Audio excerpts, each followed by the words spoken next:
দ্বাদশ জাতীয় সংসদ বিলুপ্ত ঘোষণা করেছেন রাষ্ট্রপতি মোহাম্মদ শাহাবুদ্দিন। বিকেলে রাষ্ট্রপতির প্রেস উইং থেকে পাঠানো বিজ্ঞপ্তিতে এ তথ্য জানানো হয়। বিএনপি চেয়ারপারসন বেগম খালেদা জিয়াকে মুক্তি দেওয়ার পাশাপাশি ১ জুলাই থেকে ৫ আগস্ট পর্যন্ত ছাত্র আন্দোলনে আটককৃতদের মুক্তি দেওয়া শুরু হয়েছে। নাসির উদ্দিনের রিপোর্ট।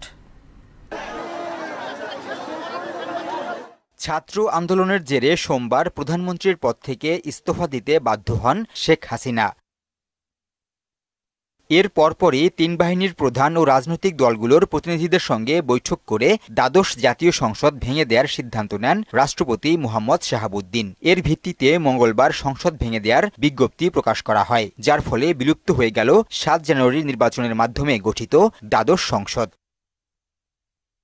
এদিকে ২০১৮ সালের ৮ ফেব্রুয়ারি কারাগারে যাওয়ার পর এবার মুক্ত হলেন সাবেক প্রধানমন্ত্রী বিএনপি চেয়ারপারসন বেগম খালেদা জিয়া। রাষ্ট্রপতি মোহাম্মদ শাহাবুদ্দিন বেগম জিয়াকে মুক্তির আদেশ দেওয়ার পর প্রজ্ঞাপন জারি করে স্বরাষ্ট্র মন্ত্রণালয়।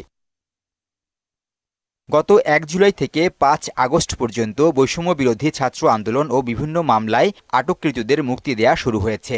এক সংবাদ বিজ্ঞপ্তিতে একথা জানায় রাষ্ট্রপতির প্রেস উইং।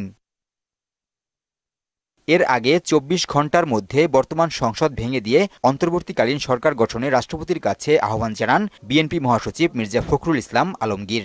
মামলায় যাদেরকে আটক করা হয়েছে তাদের সকলকে মুক্তি দেওয়া হবে।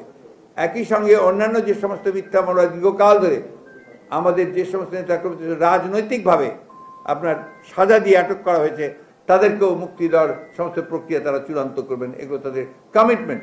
রাষ্ট্রের প্রধান তারই একমাত্র এখতিয়ার আছে আপনার এই ধরনের ব্যবস্থাগুলো নেওয়ার জন্য।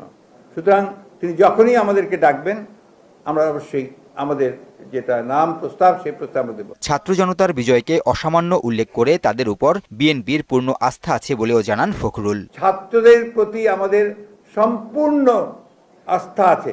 নাসির উদ্দিন, মোহনা সংবাদ, ঢাকা।